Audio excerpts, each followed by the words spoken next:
দরজা বন্ধ করছেন কেন? আরে আজব তো। প্রয়োজন আছে, সেই জন্যই দরজা বন্ধ করছি। এমনটা করিয়েন না প্লিজ, লোকে খারাপ ভাববে। তাই না? যখন সিফাতের হাত ধরে বাহিরে ঘুরিস তখন লোকে মহান বলে, তাই তো? সিফাতের সাথে ঘুরলে আপনার কি? আমার কি? কথা শেষ করতেই শুভ রাফার দিকে এগিয়ে আসলো। রাফা বিছানার একটা কোণে দাঁড়িয়ে আছে।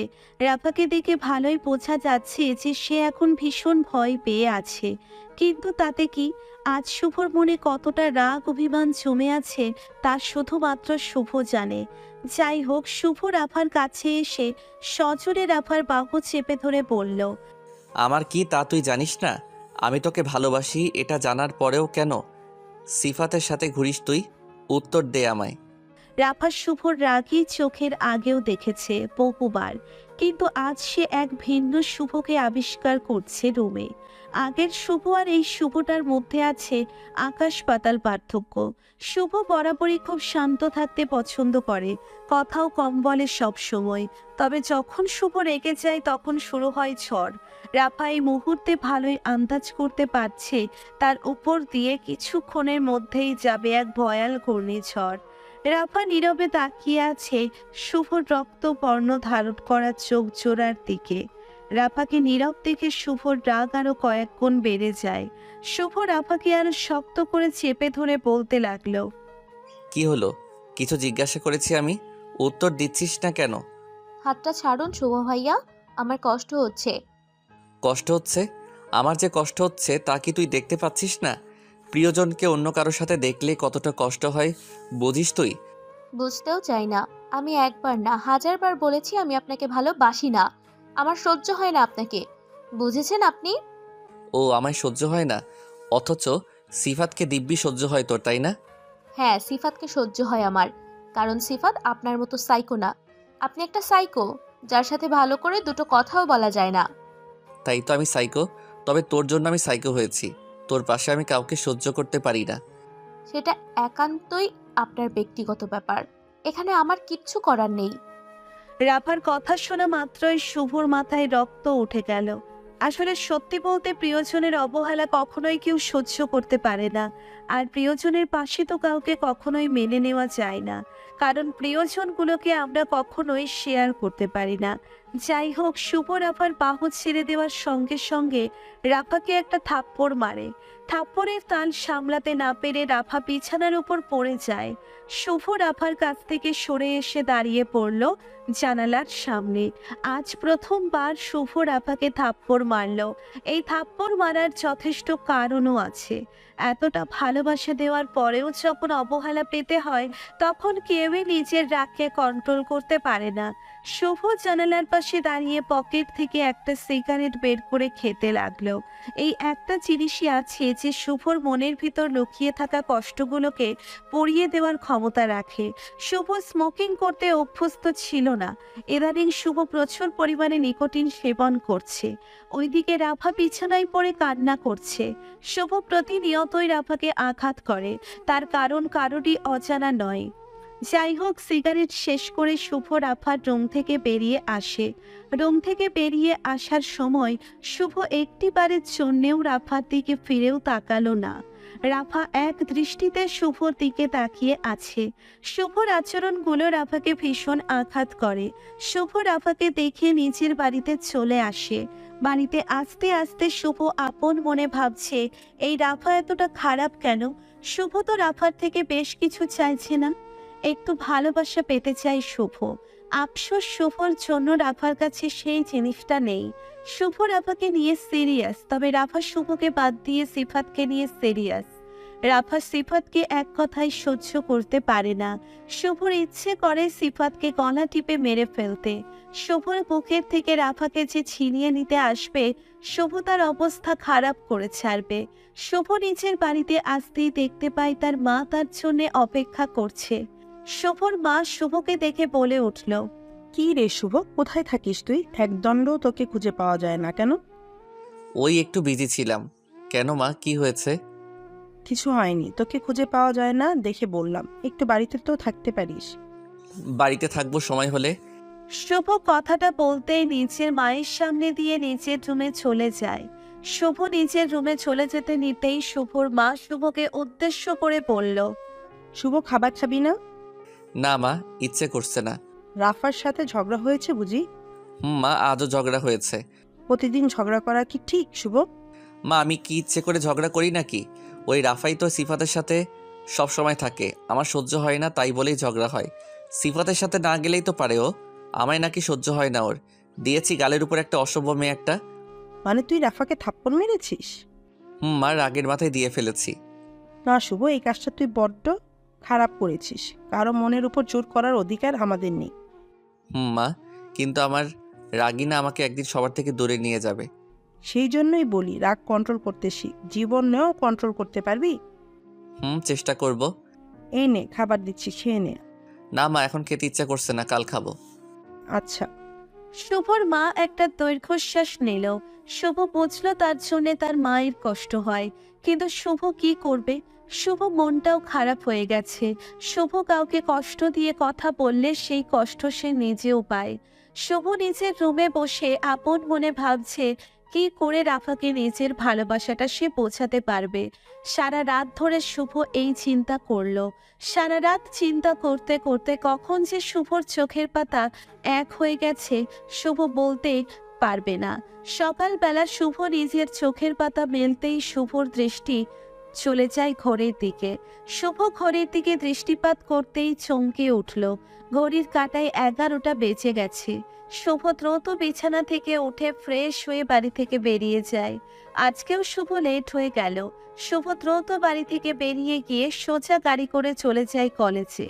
কলেজে আসতেই শুভ দেখতে পেল রাফাকে। রাফা গেটের পাশে দাঁড়িয়ে আছে। রাফাকে দেখতে পেয়ে শুভর শুকনো ঠোঁটের কোণে মিষ্টি হাসির রেখা উঠে দিল। শুভ গাড়ি থেকে নেমে রাফার দিকে এগিয়ে এসে রাফাকে উদ্দেশ্য করে বলল, তারপর এখানে দাঁড়িয়ে কি করছো? আমি কোথায় দাঁড়িয়ে থাকবো কি থাকবো না সেটা আমার ব্যক্তিগত ব্যাপার। আমি এখানে আপনার কোনো মতামত শুনতে চাই না। উফ, গতকালের ঝাঁজ এখনো দেখছি আছে। থাকবে না কেন? আমি কি গতকালের ব্যাপারটা ভুলে গেছি নাকি? না, ভুলে কেন যাবে? আমি তোমায় আঘাত করেছি কি ভুলে যেতে নাকি? তাহলে আবার নাটক করে জিজ্ঞেস করছেন কেন? আর আপনার কি কোনো কাজকর্ম নেই? আমাকে দেখলেই কি আপনার মনের ভেতর অপমান করার ইচ্ছা জেগে ওঠে? আমি তোমায় এখন কি বলে অপমান করেছি বলো? এই যে আমার কাছে এসে আমায় বিরক্ত করছেন, এটা কি অপমান নয়? আমার সাধারণ কথা বলাটা যদি তোমার কাছে অপমান হয়ে থাকে তবে আমি আর কি বলবো বলো? কিছু বলতে হবে না। আপনি কি বুঝতে পারেন না আমি আপনার সাথে কথা বলতে চাইছি না? আমি বিরক্ত আপনার উপর। না তো, আমার মোটেও মনে হচ্ছে না তুমি আমার উপর বিরক্ত। আমার মনে হচ্ছে তুমি চাইছো আমার সাথে কথা বলতে, তাই তো আমায় এমন করে। আমার মেজাজ খারাপ হচ্ছে। আমি আপনাকে শেষবারের মতো বলছি, আপনি যদি আমায় আর বিরক্ত করেন তবে সত্যি খারাপ কিছু হবে। আচ্ছা, কুল কুল, আমি আর বিরক্ত করব না তোমায়। শুধুমাত্র তুমি আমায় এটা বলো যে এখানে দাঁড়িয়ে কার জন্য অপেক্ষা করছো। আমায় বলে দাও, আমি চলে যাচ্ছি। আমি আমার মৃত্যুর অপেক্ষা করছি। খুশি এবার? এখন আপনি চলে যান। এমন করে আমার সাথে কথা বললে তো আমি জীবনেও যাব না কোথাও। আমার সাথে মিষ্টি করে কথা বলতে হবে। আসছে মিষ্টি কথা শোনাতে। মিষ্টি কথা শোনার হলে আমার সাথে কখনো এমন বাজে আচরণ করতেন না। আমি তো তোমার সাথে সবসময় ভালো আচরণ করতে চাই, কিন্তু যখন তুমি নিজেই চাও আমি তোমার সাথে বাজে আচরণ করি, তখন আর আমি কি করব বলো? ধুর, আপনার সাথে কথা বলাটাই পাপ হয়েছে আমার। রাফার কথাটা শেষ হতেই রাফার সামনে চলে আসে সিফাত। সিফাত রাফার সামনে এসে শুভকে দেখতে পেয়ে শুভর দিকে তাকিয়ে মুচকি হাসি দিয়ে রাফাকে উদ্দেশ্য করে বলল, রাফা, তোমার কি কথা বলা শেষ হয়েছে? না, মানে আমার একটু আলাদা করে কথা বলার প্রয়োজন ছিল। না সিফাত, আসলে আমি ক্লাসে যাব, তাই অপেক্ষা করছিলাম তোমার। চলো ক্লাসে যাই। রাফার কথাটা শেষ হতেই শুভ একটা বাঁকা হাসি দিল। শুভর হাসির মাঝে একটা অদ্ভুত প্রশ্ন দেখা যাচ্ছে। শুভ বাঁকা হাসি দিয়ে সিফাতকে উদ্দেশ্য করে বলে, কি এমন কথা যেটা আলাদা করে বলতে হবে? আমার সামনেই বলো না, আমিও শুনি কি কথা। আপনার সামনে কেন বলবো? তাছাড়া আপনি কে যে আপনার সামনে আমার সব কথা বলতে হবে? আমি কে? মানে তুই জিজ্ঞেস করছিস আমি কে? জি, আমি জিজ্ঞেস করছি আপনি কে। আমাদের দুইজনের মাঝে কিছু পার্সোনাল কথা আছে। এই কথা আমি সবার সামনে বলতে যাব কেন? আচ্ছা তাই নাকি? আমার পরিচয় হলো আমি রাফার হবু স্বামী, আর রাফা আমার হবু স্ত্রী। এখন আমার স্ত্রীর সাথে তুই পার্সোনাল কথা বলবি, এটা তো হবে না।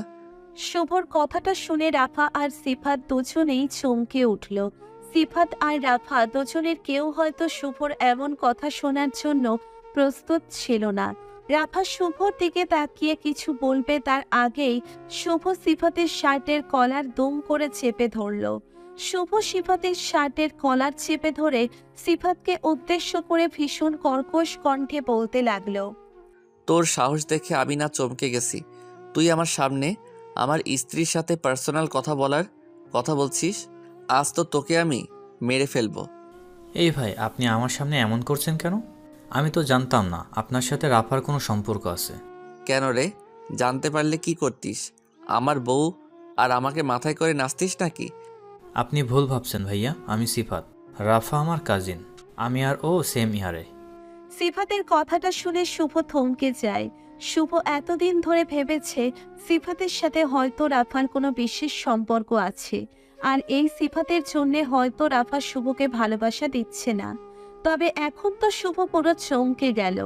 আসলে সিফাত রাফার কাজিন। সিফাত কথাটা বলতেই শুভ সিফাতের শার্টের কলার ছেড়ে দিল। আর চোখে শুভ রাফার দিকে তাকাতেই দেখতে পেল রাফা অগ্নি দৃষ্টিতে শুভর দিকে তাকিয়ে আছে।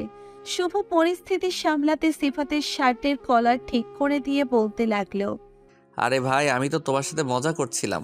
আমি জানতাম তুমি ওর কাজিন। তো ভাই, এখন ক্লাসে যাও, এমনিতেই লেট হয়ে যাচ্ছে। জি ভাই, আপনি যাবেন না?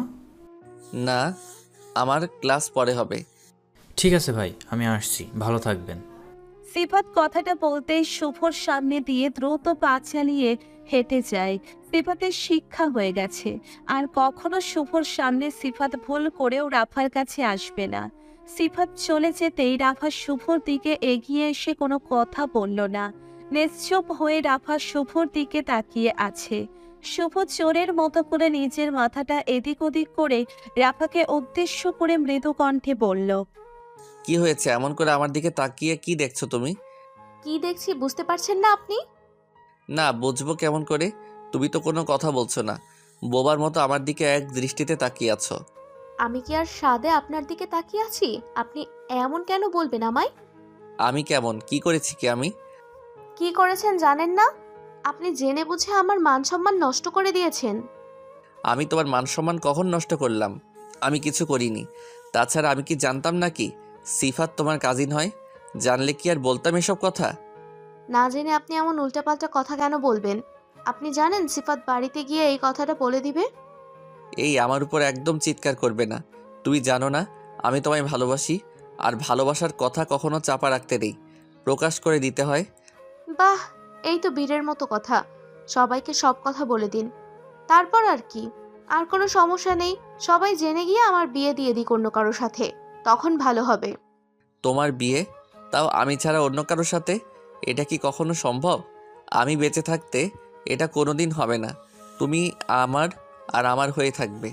ভালোবাসি তোমায় আমি, এত সহজে আর তোমায় ছাড়বো না। ধরে রাখেন আমায়, আমিও দেখি কি করে ধরে রাখেন আপনি। রাফা কথাটা বলতেই শুভর সামনে দিয়ে চলে যেতে নিল। শুভ চাতক পাখির মতো রাফার দিকে একদৃষ্টিতে তাকিয়ে আছে। রাফা একটিবার পেছন ফিরে শুভর দিকে তাকিয়ে মুচকি হাসি দিল। তাতেই হবে। শুভ বুঝতে পেরে যাবে যে রাফার মনেও তার জন্য জায়গা আছে। শুভ কথাগুলো আপন মনে ভাবতেই রাফা শুভকে চমকে দিয়ে পেছন ফিরে তাকালো। রাফা পেছন ফিরে তাকাতেই শুভ খুশিতে লাফিয়ে উঠল। ভালোবাসা সত্যিই সুন্দর, বেঁচে থাকুক ভালোবাসা।